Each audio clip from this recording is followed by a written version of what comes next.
When we think of Halloween, we think of scary movies. And one of the scariest is George Romero's Night of the Living Dead. Although Romero shot the low-budget film in Pittsburgh, there is a local Western New York connection. His name is Gary Mosier, and he got his big acting break in Romero's 1968 horror film. Well, I've always had an interest in theater. I was part of the local theater group, Niagara Falls Little Theater. We had done some summer stock.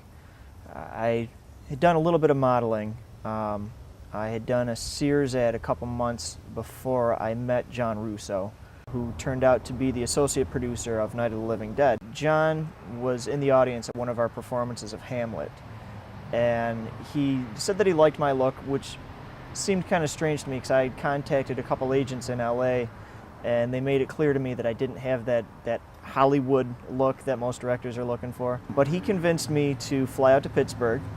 I met with George Romero. We did a little screen test, and the rest is history.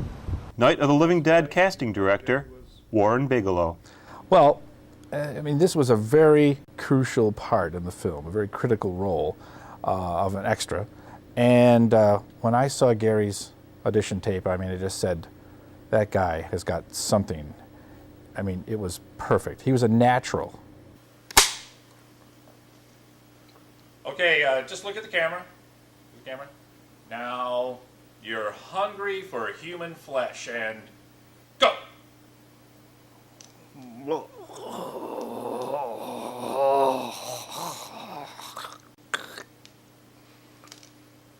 Was that okay? That's it! Gary, tell us what your experience on the set was like. Well, I got to tell you that those days were really wild. It was great because we were all learning. We were all kind of new to it. We were all like a big family. I mean, it was really great. Fortunately, I didn't have to spend a lot of time in makeup, so I had a lot of time to walk around and meet with the rest of the cast and the crew and really experience what it was like to be on a movie set for the first time. The film was a commercial success, catapulting Gary to superstardom. It got me a lot more parts. Unfortunately, they weren't always the parts that I wanted. There was a certain element of typecasting. I certainly wasn't offered too many romantic leads or anything like that. You know, anywhere that I went locally, I had people staring at me now, a little more than usual.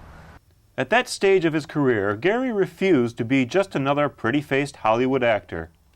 Instead, he tried out for a more serious role in life. I felt that given the new fame that I was handed because of this part, that this was my opportunity to give back to the community. And I decided to run for city council. Vote Gary Mosier, undeniably, unquestionably, undead. Paid for by the Friends of Gary Mosier. It was an unsuccessful bid.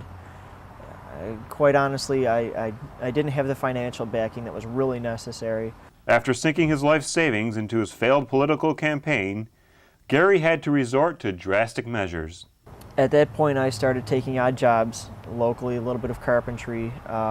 Currently, I am in food service. It's good, you know. I get to interact with the public. Keeps me on my toes. I really, you know, it's fast-paced. It's an enjoyable job. What are you working on now? What's your passion? Well, I've decided that I want to try to get back into the industry. I want to try to get back into film. I'm currently working on a screenplay. It's a children's movie. It's called Terry's World.